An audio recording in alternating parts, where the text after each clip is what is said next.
The story tells of a beautiful saintess who can see the future. Destiny has ordained that she become the wife of the god, worshipped by the entire world. But the appearance of a man changes that destiny. He is just an ordinary merchant, but he dares to steal the god's wife. Will their journey escape the pursuit of the divine forces? Without further ado, please enjoy the story. If you find it entertaining, please like and subscribe to help motivate me to create more captivating videos. The story begins with dark arms rising from the shadows, accompanied by screams. Saintess, representative of the god, with his blood, please save us from our suffering. The image of the saintess lying on a stone platform, bound by chains, surrounded by white flowers. She is being offered as a sacrifice to the god. This dreary scene, could this be her only future? Is my fate nothing more than a boring death? We beg you, saintess, please bless our future. We implore you in our pain and despair. She hears a voice echoing from a giant statue.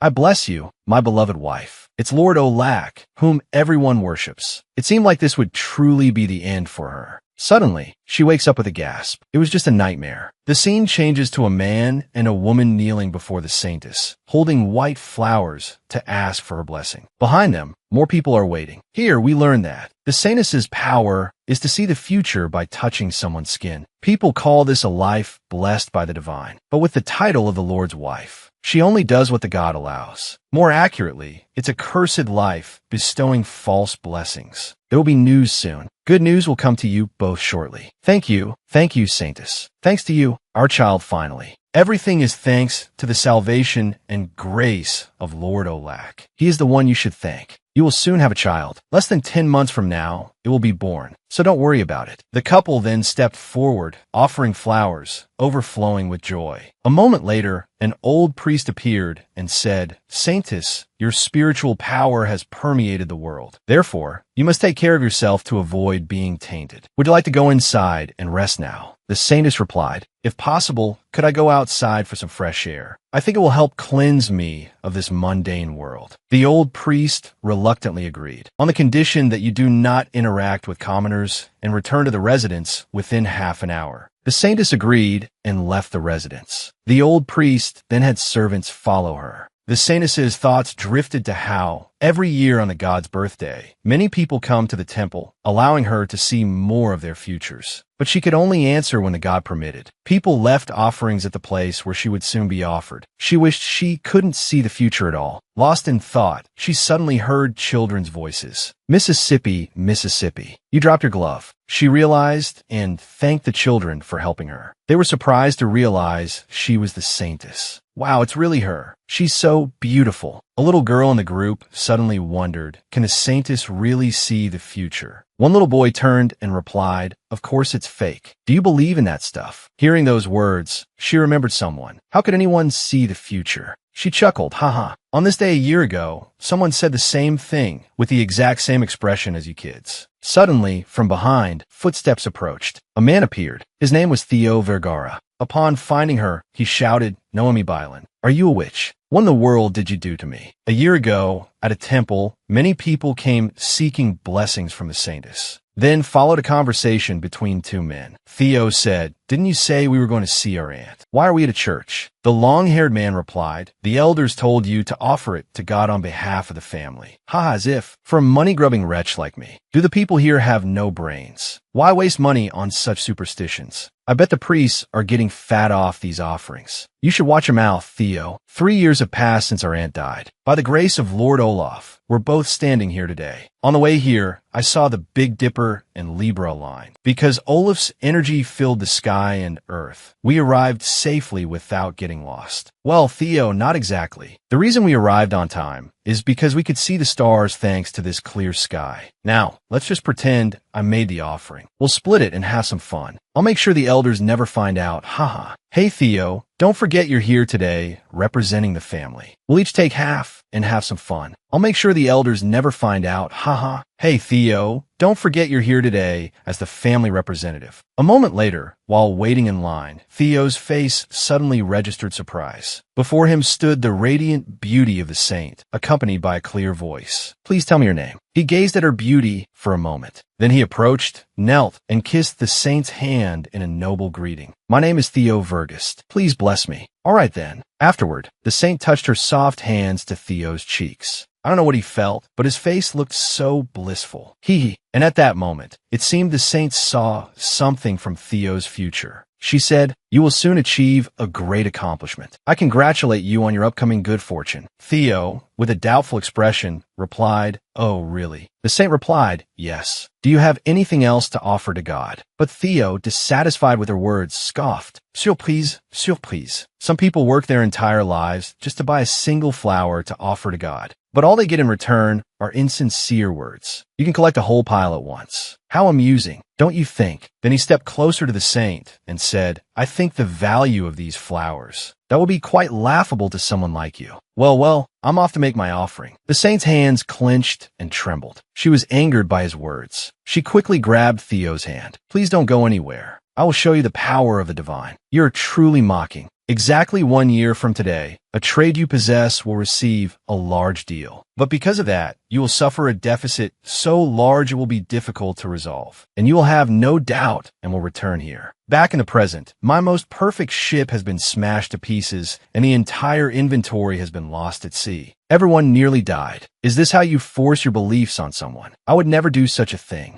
So, are you trying to tell me that this was really Olaf's doing? Is that the God you believe in? Well, then, give me another one of your divine prophecies, quickly. I'll show you how ridiculous they are." After that, Theo grabbed the saint's hand and brought it to his face. An aura appeared, and the power of prophecy was activated. Then, the future she saw. It was an image of her and Theo kissing. A future that had never appeared before. It left her utterly surprised and confused. What on earth is this future I'm seeing now? Is this really this man's future? Or is it mine? But until now, the only future I've ever seen for myself is death. While she was still pondering the prophecy, she suddenly heard the old priest call out from behind her, "Lady Noemi, why are you standing with a strange man?" She was terrified, realizing the priest had sent someone to follow her. If she returned to the mansion now, she would surely become a sacrifice. In this difficult situation, she quickly grabbed Theo's hand and pulled him along as she ran. She wanted to confirm whether the prophecy that she had just seen was truly real or not. A moment later, that they were both hiding in some secluded place. "What am I doing?" she thought. "I apologize for dragging you along so suddenly. But what would you do if you saw something you never thought would happen in your life? I never lie. The future I saw is real," Noemi said to Theo. "That's the reason I came looking for you. Your prophecy has come true." Suddenly, someone was approaching. They both quickly looked for a place to hide. Theo was bewildered, not knowing where to hide. In the urgent situation, Noemi quickly pushed him into a hidden corner, causing them both to fall together. The next moment was exactly what she had seen in the prophecy. Their lips met unintentionally, just as the future had foretold. With their mouths touching, her power activated once more. And this time, she saw even more of the future. She saw a ship at sea. On that ship, her face beamed with happiness. Theo was beside her. Next, a mysterious red-haired man held her hand. Further into the future, a bolder scene unfolded between her and Theo. These were futures she had never witnessed before. Suddenly, she bit Theo's lip. "Oh my, why did I just bite his lip? You're the saint. Why would you?" Then he noticed a statue of Olaf. "Oh, so this is your escape route." Ignoring Theo's question, she thought to herself, still unsure, whether this is my future or his. "I want to confirm it, Theo. Let's do it again. Let's kiss again." "What? Are you out of your mind? Let me tell you how your business ventures will turn out. I'll tell you how to resolve that situation. I'll tell you everything you want to know about the future. You're trying to bargain with me for a kiss. For my business dealings. What is she up to this time? What is she planning? I'd better be prepared to make a fair offer. I'm the type of person who hates wasting time." And once again they kissed. Afterwards, a vivid future of a family and children appeared in her mind, along with her happy smile as she stood beside Theo. "This is definitely my future. I don't think I can change anything before. God's power. But beyond God's sight, I finally have a chance to live." "Theo, some of the cargo on your ship, it sank downstream in the Irish River, near the foot of a sandy cliff. If you want to compensate for the remaining damages, come see me again tomorrow. but she thought that perhaps alongside this man, her future might have a different outcome, a better one than the following night at the Bylan residence. In order to recover the lost supplies, Theo decided to sneak into the residence to see Noemi again, as per her request. After some struggle slipping past the guard's watchful eyes, he found Noemi's room. A moment later, he heard a knock on the window. Noemi opened the window and was a little surprised that he had snuck in this way. Oh, Theo, you came. Didn't you tell me to come today? Before he could climb inside, Noemi eagerly held up a book in front of him and said, Theo, sleep with me. Do you know what you're saying? Noemi replied, it's just a man and a woman spending the night together, right? Sleep with me. Help me break it. By Olaf's law, the Lord's wife must be a virgin. Listen, I don't want to be this saint anymore. Help me get rid of my eligibility to be the Lord's wife. You really don't need to spend the whole night in the same bed with me. Just imitate what's in the book. Theo, with an exasperated look, thought this girl. It's not necessarily going to work just by doing it randomly. At least let those priests see us. But I don't want to. If I do that, I'll die. No, you won't. You'll be perfectly safe. I've seen it. In a few years, you'll have the Iron Crown. Hearing her mention the Iron Crown, Theo turned back to her, startled. Noemi continued, there's also a compass inside, and it's silver. Theo was astonished by what she had just said. It was his family heirloom. How do you know about our family heirloom? I saw in your future. This woman, can she really see the future? I'll tell you how your business will recover and how you'll obtain the Iron Crown. So please, Theo, help me. A while later, in bed. Chuckles, am I too heavy, sir? Should I move? No, you're not heavy. But why are you reading that kind of book? The maid lent it to me. She said it would teach me how to spend the night. So, do you want her? You're disappointing me. If we're just pretending, then do it the way you want. And then she just stares blankly, doing nothing. Theo, with an exasperated sigh, says, how long are you going to keep this up? Oh, are you uncomfortable? Should I move? No, but why are you just frozen like that? Thinking, good heavens, is this what she thinks spending the night together is? Is this all she needs to do? Or if it stays like this, I'll have to take matters into my own hands. Theo sits up and moves closer to her. Before Noemi understands what's happening, he pushes her down. Nothing will happen if we keep doing it your way. Now, start moaning. Then she cries out in alarm.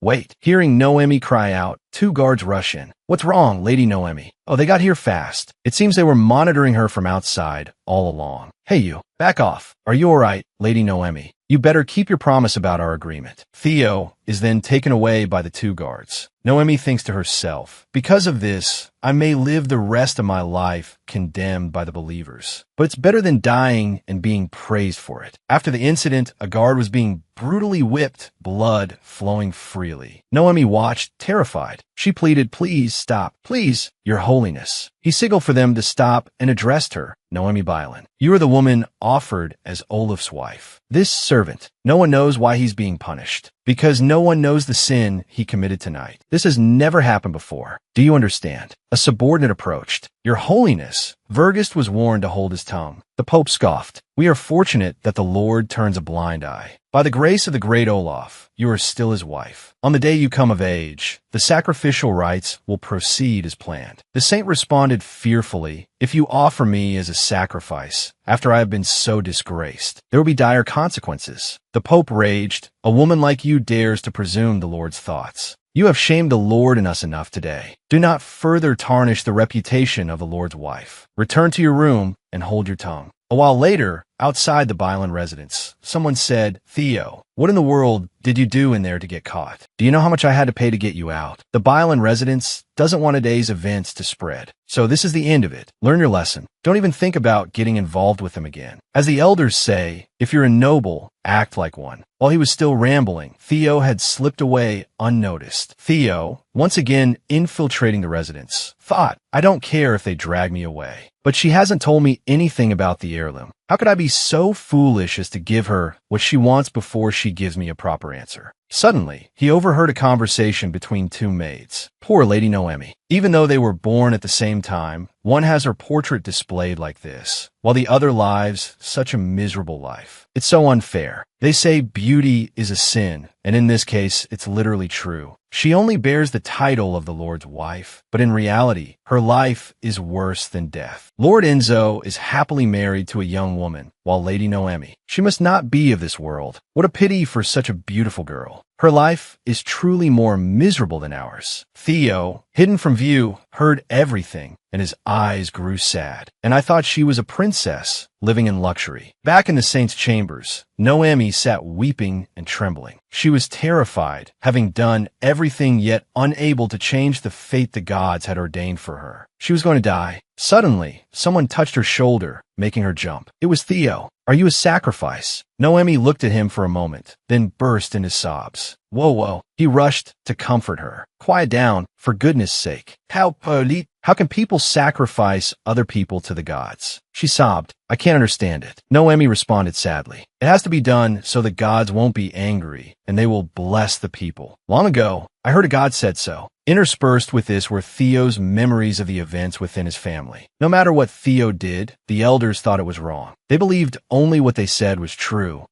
And the judgments directed at me. A nobleman owning a business. How vulgar. They say I'll ruin the family name. And after losing those goods last time, the criticism has only gotten worse. Unable to shake off the memories, Theo said, even if the Lord wants a wife, do you really want to be the Lord's wife? Noemi, with tears welling, replied, no, not at all. I am terrified. I want to escape this. So I tried to resist, but nothing changed. In the end, I'll still die. If you don't want to die, then you don't have to. From now on, live the life you desire, completely free from that pious role, so you won't become a sacrifice. What if you marry someone who isn't a god, but who would marry me? Marrying a saint means abandoning the divine grace. Theo took her hand and said, that's why it has to be someone who isn't afraid of the Lord Olak, and someone who needs your prophetic abilities. I happen to know a country that allows marriage to someone. Not like you. It's San. I know I'm not afraid of the Lord. I need your power. So marry me. When I was working in San, I saw them free, loving and marrying as they pleased. If you marry me, you'll never be able to return to this country. But are you okay with that? Theo asked. It's all or nothing. But you've already predicted correctly twice with your ability. If you help me find my family heirloom, I can live without my homeland. Tell me what you saw. Noemi pondered. Could she really? That use this man's future as collateral just so she could live. Theo continued. If you become an ordinary woman, the people here will have no reason to hold you back. You'll have the freedom you crave, and I'll have what I want. Her resolve strengthened. Just like he said, this isn't a one-sided benefit. This is a mutual agreement. Very well, I accept your proposal. The next day, the streets were abuzz. Extra, extra. Read all about it. The saint is engaged. She's marrying Lord Theo Vergist. People gossiped excitedly. Someone like her is getting married. So, should we still call her the saint? Back at the residence, especially the Pope, that he was furious and ordered a search for the saint. The only clue was a few missing horses. It seemed she escaped by land. He crumpled the paper in his hand. With a venomous expression, he ordered Lord Enzo to find Noemi immediately. This Enzo, the one who appeared in the displayed portrait, is the female lead's twin brother, not the Enzo from the game. The scene changes to a dramatic chase. Someone shouted, I see the saint. He swung his rope and lassoed two suspects. The cloak fell away, and the person he saw wasn't the saint. Rewind to last night. Knowing that escaping by land would likely lead to recapture, Theo released a few horses to trick them into thinking they fled that way. Instead, they escaped by sea. Back in the present, the two were rushing toward the seaport. They were a step behind. Wait, a ship is leaving the dock. Damn it, at this rate we'll miss it. Without hesitation, he leaped onto the ship dramatically. All right, Noemi, jump. I'll catch you. The Pope's men were closing in. She jumped towards the ship without a second thought, a leap that symbolized leaving the earthly hell she had endured, and into Theo's outstretched arms, symbolizing a vibrant future for her. And the horn sound, sails unfurl. They were all embarking on a grand voyage. A bird flew down and landed on Theo's hand, making Noemi wonder, why did he bring a bird? I have a good friend who lives in San. He's quite reliable, so I wanted to send him a message. And so the bird carried Theo's message. Noemi felt surprised and very excited, because this was the first time she had witnessed the vastness and wonders of the outside world. Theo approached and draped a cloak over her head. Don't take it off. You're too noticeable. She worried about the servants she had left behind. Theo reassured her. They'll be all right. It's a long way to San, so we should. Before Theo could finish, Noemi ran off. This isn't an illusion. Wow. It really is the ocean. It's so vibrant. And the smell of the sea. Is this really what the sea smells like? I've only read about it in books. And there are those whales. They really do travel in pods. She leaned forward to get a better look, as it was her first time seeing them. Theo came up behind her and placed his hands on her shoulders. Be careful. We have a long way to go. Don't fall into the sea now. Oh, look, whales over there. Those are dolphins, not whales. Oh, really? That evening, on the boat to San, Noemi was delighted to see someone playing the guitar and to hear new and fascinating stories. Theo was thinking about their journey. 2 more days until we reach the black rock of the wastelands. After we pass it, we can ask him for help. The person Theo was referring to was his friend, the mysterious red-haired man who had appeared in Noemi's prophecy. Theo looked over at Noemi with a sigh of exasperation. She was the problem. He thought back over just the past half day and all the trouble she had caused. First, she'd accepted a beer from a stranger, thinking it was milk tea, and he'd had to intervene, telling her not to accept food and drinks from just anyone. Then, there was the incident with the dog food, where he'd had to explain that the dog would eat anything and she shouldn't waste her time. She should rest instead. And then she'd gotten her hair tangled, and he'd had to untangle it. He imagined she'd be dead before they even reached their destination. Back in the present, Noemi ran over, beaming. Tao, there's something I want to tell you.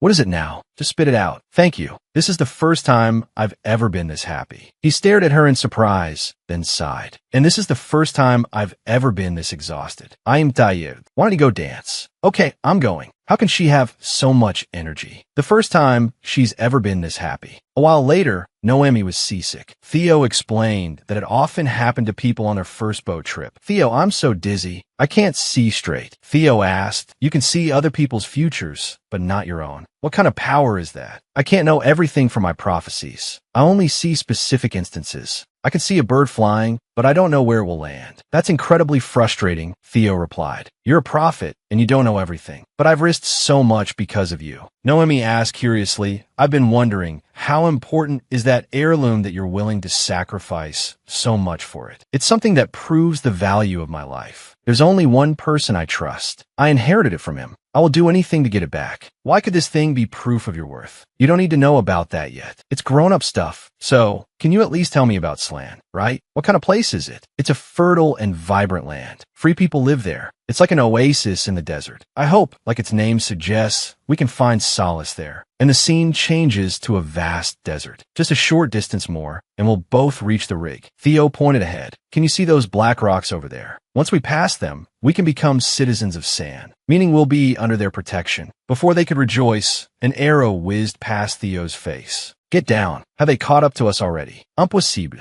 That's Enzo. Quite impressive, Noemi. Or should I commend the person with you? You even escaped by sea and reached the border. As he spoke, he drew an arrow, aiming to shoot. Noemi was startled to realize, and urged Theo to quickly ride away. Lord Enzo, I will pursue them immediately. Enzo, with a smug look, muttered, quite amusing. Are you that desperate? Your whole life's experience ultimately means nothing when you try to escape. The chase is intense. At this rate, we'll both be caught soon at this speed. In the panic, Theo accidentally touched Noemi's hand. A divine light flashed, and she saw the future. She spoke of darkness, confusing Theo, not letting him remain puzzled. She told him to quickly go to where there was darkness. Specifically, we just need to get under the shadow of the rock. Theo understood the situation and called to Noemi, hold on tight. He then spurred his horse directly toward the black rock. Lord Enzo's face remained calm and arrogant. Is that all you can do? Utterly disappointing. Seeing you so desperate, I thought there might be some entertainment. I suppose I expected too much. He released his hand and fired an arrow. It flew swiftly, striking the horse's rump. The horse reared in pain, throwing Noemi. Theo instantly jumped after her, catching and holding her close. They both fell, Theo's back hitting the ground hard, causing him intense pain. Unable to resist, they were captured by Enzo's men. Lord Enzo approached. I'm rather shocked.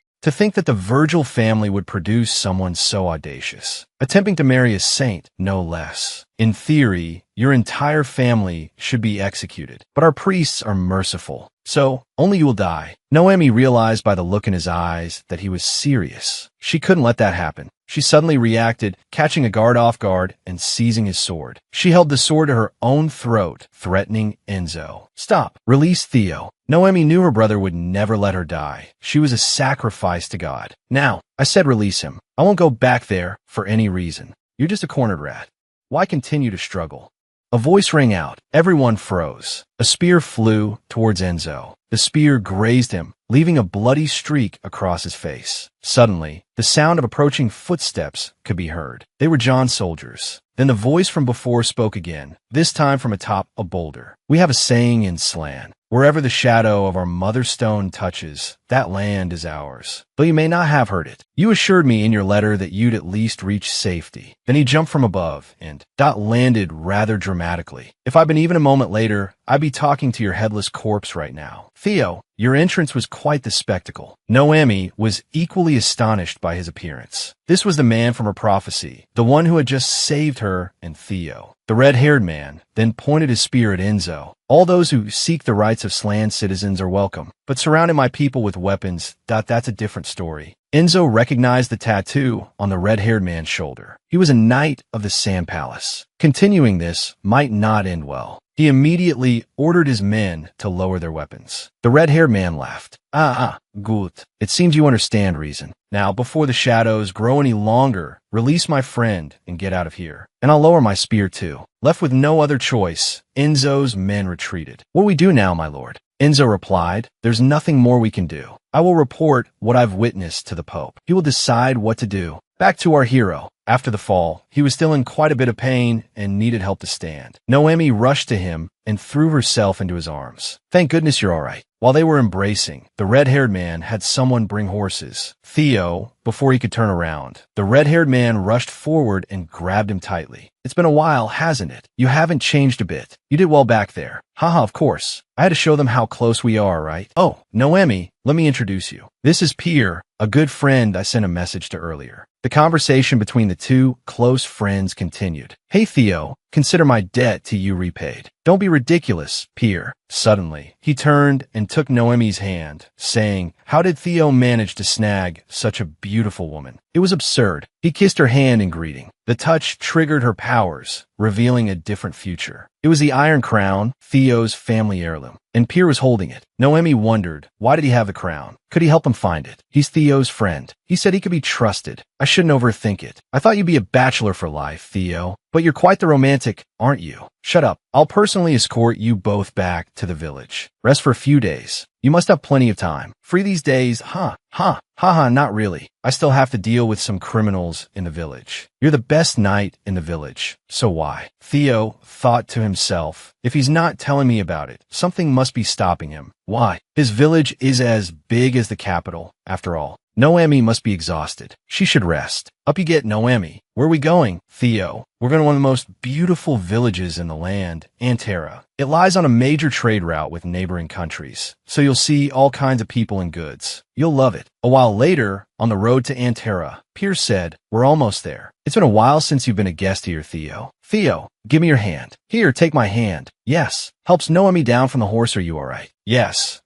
Noemi loses her balance as her foot sinks into the ground. Pierre catches Noemi. Be careful. The ground here isn't what it used to be. For the past few days, a section of the earth has been trying to suck people down. Follow me and watch your step. Sucking people down. Noemi's steps become more cautious. We can see that something has happened to this land, something that has changed it, and it's still present. Crime and deadly dangers, not the wonderful place to live that Theo once described. To understand what happened, please continue watching. When the village came into view, Theo was shocked. This wasn't the Antera he remembered. What happened to it? Before Theo could ask, Pierce spoke. Antera is its old name. Now it's called the Weeping Oasis. The land here is cursed. And now everyone hears wailing every night. We have a long way to go, so I'll explain more on the way. Theo, the Antera you remember was a major trading hub. Everyone believed it was a paradise with fertile land and abundant water. We thought this prosperity would last forever, until one day, a letter arrived from the palace. Starting today, this area is designated for the cultivation of the sacred Amtana flower. This area will be under special and strict management. Everyone hoped that by caring for the flowers, they would earn the king's favor. However, within just 6 months, that excitement turned to despair. The flowers began to consume a massive amount of water, enough to ruin the land. Everyone was deprived of drinking water. In the end, Antera became barren.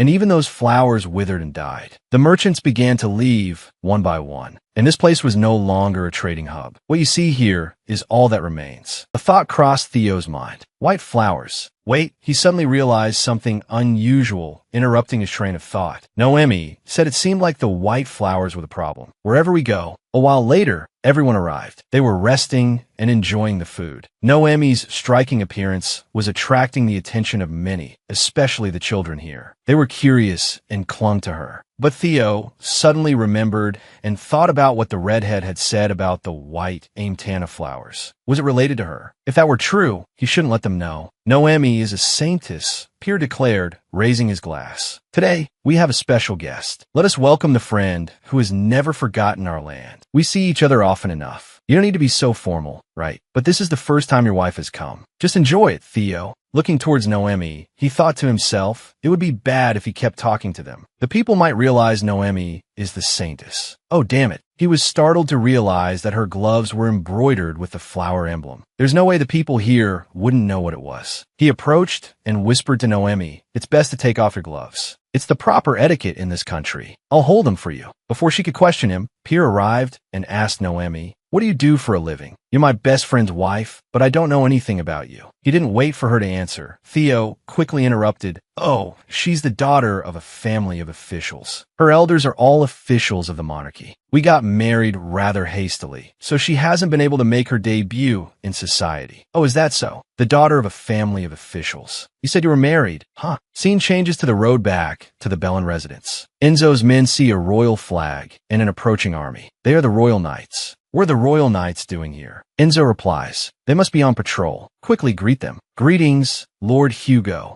It seems your family is going through a lot. Enzo says, it seems the rumors spread quickly, but I believe this will pass soon. Hugo's eyes notice the scar on Enzo's face and his soldiers. After a moment, he says, oh, is that so? Good luck to you. Then he leaves. Before leaving, he laughs and mocks Enzo's army. Too weak for what you intend to capture. This makes Enzo's face darken. He angrily tightens his grip on the reins, determined that next time he will capture Noemi. Noemi, you'd best hide somewhere far away. Far enough that I'll never find you. Hide and protect what is precious to you from my hands. That evening in Antera village, a fierce arm wrestling match takes place between Pierre and a villager. Despite facing a strong opponent like Pierre, the villager proves to be quite resilient. Everyone around them raises their glasses and cheers. Theo and Noemi are also watching. Theo thinks Noemi should rest first, as so much has happened today. She must be tired. This is a good opportunity to take her away since Pierre is distracted by the match. Before he can do so, a woman appears and invites Noemi to join her. Hee, you'll have time with your handsome husband later. Now let's go out and play. We have a special game in the village, and we need more people. The two leave, ignoring Theo's calls. Suddenly, Pierre calls out, Theo, are you planning to stick to your wife's side all day? Acting like you're some kind of romantic. Come on and face me. And so, an arm wrestling match between two close friends begins. Ready? 1, 2, 3, go. The crowd roars with excitement. Both are evenly matched, neither able to gain the upper hand. Suddenly, someone says, we have a saying in slang. When two people are in love, a hawk will start circling above them. It's to get acquainted with the couple, because it will bring them a child later on. Do you see any hawks?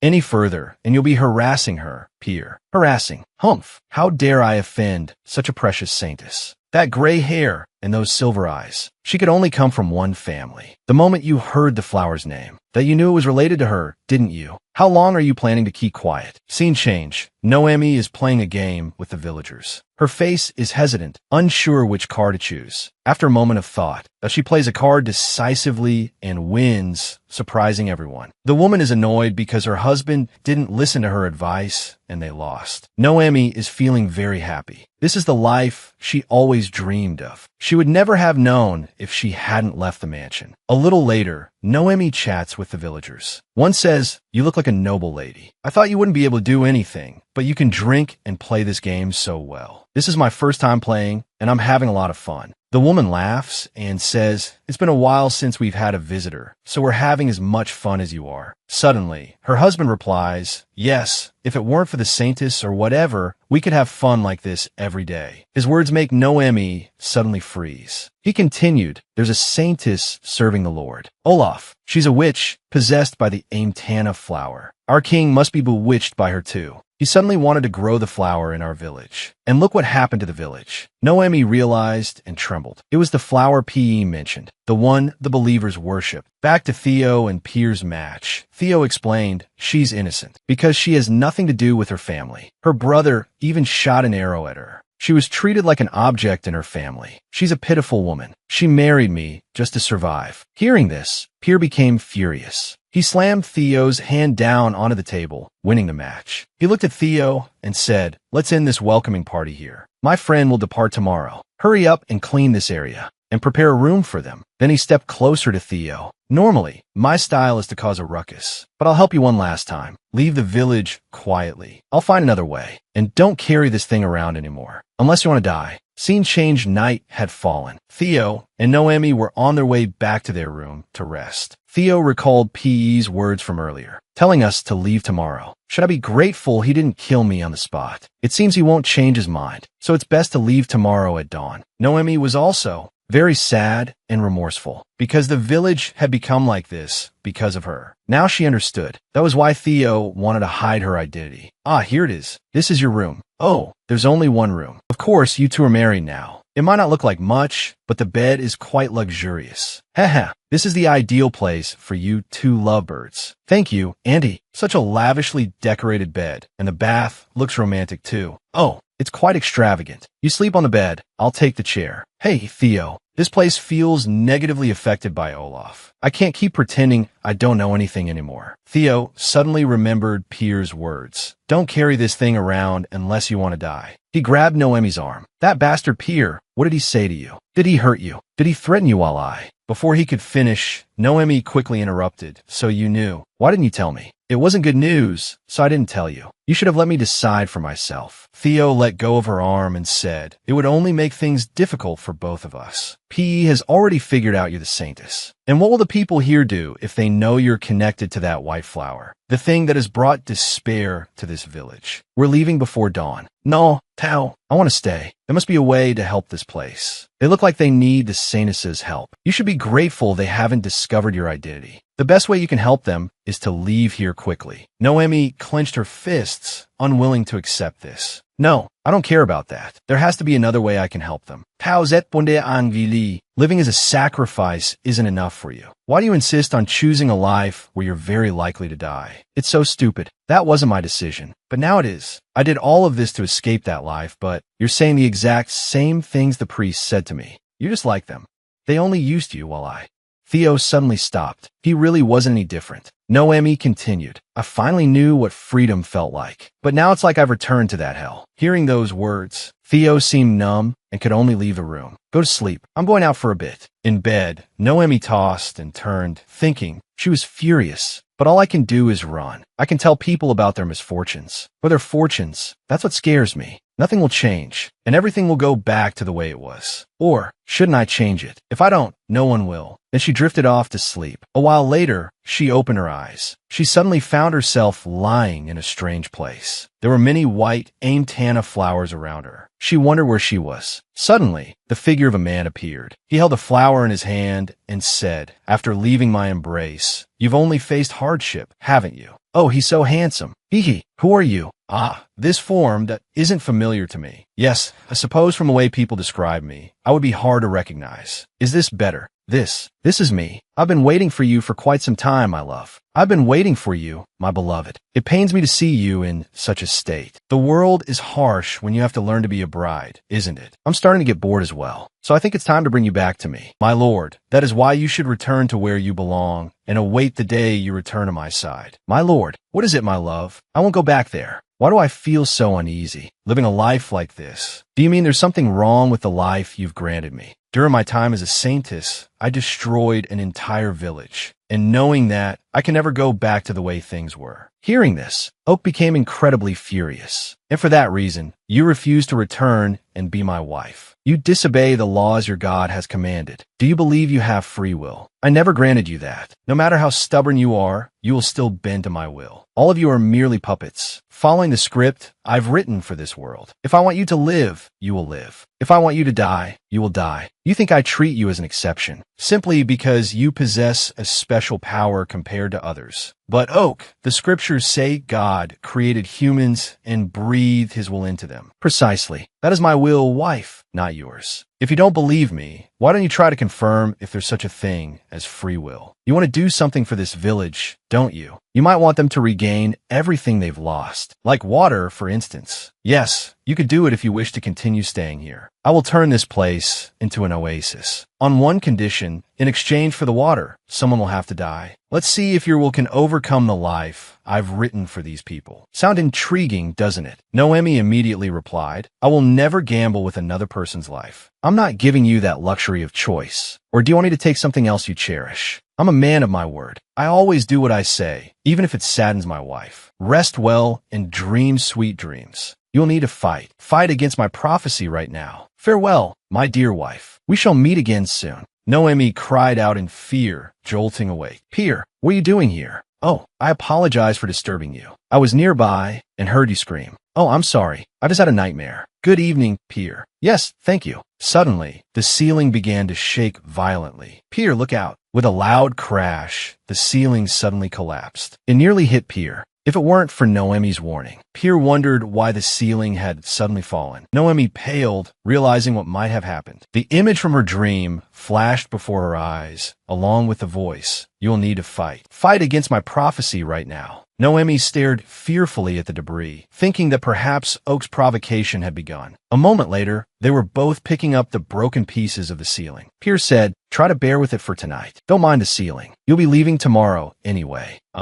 Peer, could we stay a few more days? Peer was silent for a moment, then replied, you don't really think I'd agree to that, do you? I know why you hate me, and I know I have no right to ask for forgiveness. You know that much, at least, so it's best you leave. He said angrily and walked away. Noemi thought to herself, Peer's anger towards me must be the fate Oak has laid out for me. But I won't live like before. I have to do something. Peer, please, let me do what I can to help this village before I go. I want to use my power to find what this village needs most. I don't seek forgiveness. You can be angry and curse me, but don't make me pretend like my past mistakes never happened. Scene change. Theo sits, tormented by the previous conversation. More accurately, by the argument between the two of them. No, I remember those people only used her. It's true I took advantage of her. But why do I feel like this? It's because she wants to be a sacrifice again. Is that something to be angry about? Because she's so foolish. And what does that have to do with me? We only had a transactional relationship. Damn it, why are my emotions so messed up when I think about her? After thinking for a while, I finally knew what freedom felt like. Now, I feel like I've returned to that hell. Is that what you think? Theo suddenly became aware of a sound. What was that sound? They said this was an oasis. Mourning. Could the earth itself be weeping? Where did that sound come from? The earth can cry all at once, but I need to apologize to her. On the way back, Theo muttered apologies, trying to find the most sincere words. He thought, it's just an apology. The important thing is to say it with sincerity. Like his late aunt always said, whether it's money or feelings, if it's late, you have to pay interest. Stepping in front of the door, Theo recognized Peer's spear. He rushed in and saw Peer staring at Noemi. He noticed the pleading look in Noemi's eyes. Surrounding them was debris from the ceiling. He remembered the sound from earlier and thought that Peer had broken in to harm Noemi. Without waiting for an explanation, Theo lunged at Peer, grabbing his collar. You bastard. What the hell are you doing? No, Theo, it's not like that, Noemi quickly explained. Peer didn't fall from the ceiling. The ceiling fell on Peer. Don't worry, I was just passing by. All misunderstandings have been cleared up. Before leaving, Peer said, I warned you. But if you choose to stay, there's no reason for me to stop you. Remember, if they find out you're a saintess, that they'll kill both of you. After Peer left, Theo asked, did you tell him you wanted to stay? I said I wanted to stay to find another water source. That's how we can restore this land.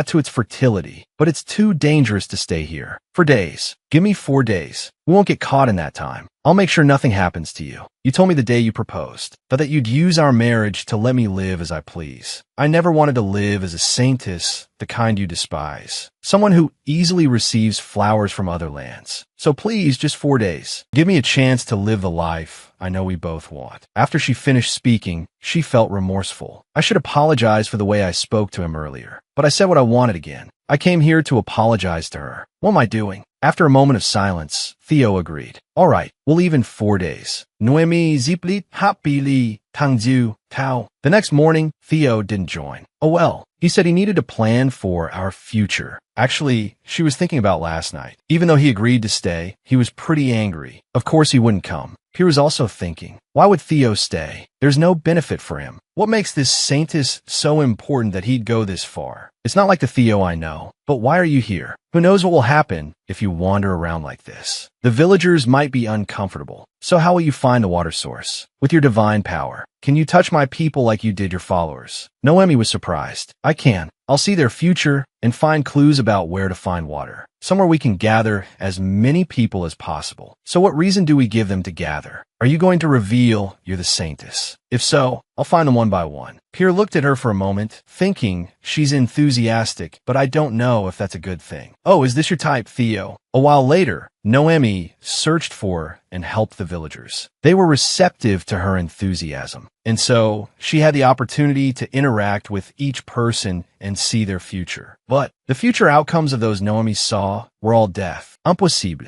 Why? Why is it like this? To find the water source, everyone has to die. Is this the future Oracle spoke of? The path I chose caused everyone to die. Careful, you're unsteady. You should be more careful. As Pierre caught her, his hand accidentally brushed her shoulder. And the future Noemi saw remained unchanged. Even Pierre, he dies too. Frozen in shock, she suddenly heard Pierre call out. Something seems wrong. You haven't said a word. Noemi stammered for a moment, then said that since earlier, I only see one outcome for everyone. But Noemi didn't dare speak, because that future was filled with the deaths of the villagers. Pierre said sadly, so you couldn't find any water source. Faced with his question, she remained silent, thinking of other options. I don't know if this is a clue to finding a water source or not. Is that a threat from the gods? Is there no other way? All right, when I kissed Theo, I saw a lot about the future. If I do it again, maybe I'll see more. Having finished her thought, she said to Pierre, I need another kind of contact. Kiss me.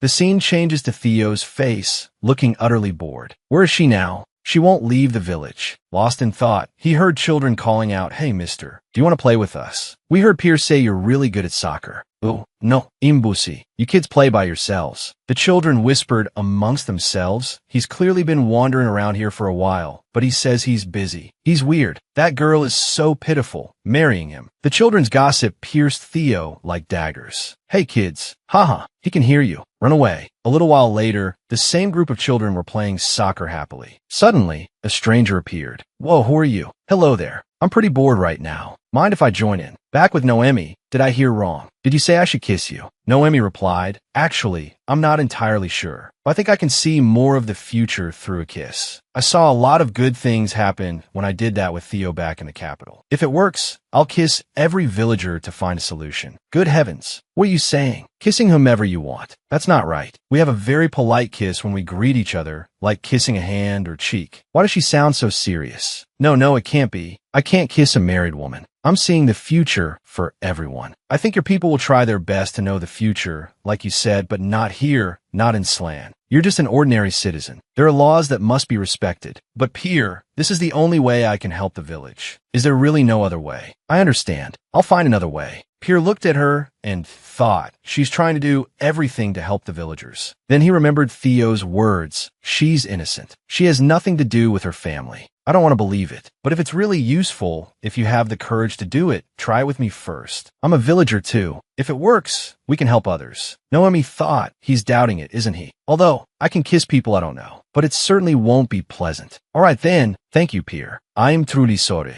Wait a minute. Before Pierre could finish, they kissed. The aura of precognitive power appeared and grew stronger. Yes, and she saw more of the future. I see it. There's water. There will be water in the future. A more distant future. Meath and Pierre. And this is Theo's crown. Why is it in Pierre's hands? This is like what I saw before. What else? Me and Pierre again. It's an image of a happy family. Noemi and her daughter are playing happily. Behind them, Pierre is holding a baby boy. Is this my future? Why is it like the time I kissed Theo? So I see. You saw something? Noemi thought, my future husband and my children. Why am I seeing my future with him? But that's not important right now. Noemi said, I saw a cave. There's water in the cave. A moment later, Noemi ran back towards Theo. Wait, Theo. He turned, thinking she'd been with Pierre the whole time. Where did you go? He asked. I want to talk to the villagers, she replied. Breathlessly, she answered, I saw it. A cave, with water inside. Pierre added, but there aren't any caves around here. Theo asked, confused, a cave. Your wife said there's water in a cave. There aren't any caves. Then what did I see? Noemi wondered, recalling Olak's words. I will turn this place into an oasis on one condition. In exchange for water, someone must die. Is it the only way? Someone has to die for us to reach this cave, Theo said. If there's no cave, we just need to find something similar. Her prophecies are never wrong. Try again. Maybe there's a clue you missed, Noemi. Noemi continued. I saw the future I wanted, but there's something else. I think someone has to be sacrificed before we find it. I saw death in everyone's future. Only death. Are you sure? Try again. Maybe it will be different. Theo, you're the one who said your wife is never wrong. Noemi, if you need a sacrifice, one person is enough, right? I'm not sure, but you have to be sure, because I intend to be that sacrifice. What? You're going to sacrifice yourself. Pierre, Tao, maybe it's time this life you saved became useful. Then, 7 years earlier, on a bloody battlefield in Sri Lanka, a fierce battle raged. The image of a young boy struggling, fought fiercely against his enemies. That person was none other than Pierre. After that brutal battle, it seemed everyone was dead. Only he survived. Because the wounds on his body were too severe, he collapsed. Will I die on the battlefield? No one is coming. I have to keep going. If I fall asleep, it's all over. He stirs. Scene change. Pierre is lying in bed, his wounds bandaged. He wakes up and opens his eyes. Where am I? Who are they? Did they save me? I was going to leave him, but he was still breathing. Good. You're learning to help people. Are they friend or foe? I can't move. Oh, you're awake. Here's some water. You must be thirsty. I'll repay this debt someday. Then hurry up about it. I'll charge interest. Trying to take credit, are you? Hey, I'm the one he owes, understand? Back to the present. Stop talking nonsense. You think this is how you'll repay me? Suddenly, a voice calls out from behind Pierre. Help! One of the kids playing ball earlier is being sucked into the quicksand. Help me! Pierre quickly runs over and throws a rope. Don't let go. We'll pull you out. The surrounding people are panicked. Suddenly, a voice from behind startles Noemi. How interesting. Humans fearing death. Look at your face. How can I resist? I've missed you so much, my love. He then unleashes his power. A darkness envelopes Noemi. What's happening? Can we talk? Pierre, can anyone hear me? Don't bother. You can't escape. No one can even see you. Give up. That boy is going to die. He means nothing to you. You didn't even know he existed until you got here. Is letting that boy live more important, or is finding water more important? All humans must die. You should get used to that. It's just a small death. A small death. She remembers Noemi Bellin. She will become Olaf's wife. Please let me go. I want to live. I don't want to die. No, I won't do anything. No one can get used to death. Every day, I see my own death, and I've never gotten used to it. Yet you stand there, smiling, calling that terrifying thing just a small death. Now I understand. You don't exist for humanity, so there's no reason for me to worship you anymore. Do what you want. Don't make me do what you want anymore. Is that so? But that's not your decision. The law of the world is that you do what I want. See, everything must go my way. No, no way. I won't let that happen. Impossible. Huh, is that so? Let's see what you can do. While the two are struggling to pull the child from death, Noemi runs over. She risks her life, rushing straight into that deadly vortex. Let me lift him. You two pull. Noemi's recklessness helped turn the tide of this difficult situation. The child moved. In a flash, he was pulled out of the quicksand, but it came at a price for Noemi. She's slowly being sucked down. Pierre calls her name in panic, Noemi. He tries to rush to save her, but it's too late. The sand has reached her neck. Others hold Pierre back, because if he jumps in, he'll die too. The sand is reaching her face. It's okay. The child is safe. And just like that, she's completely swallowed by the sand. Now she's falling. The surrounding space is enveloped in darkness. Perhaps this will be her end. Olaf's voice echoes, "You foolish woman. You were unable to abandon anything. So, in the end, you chose to sacrifice your life. Although, I suppose that's why I like you.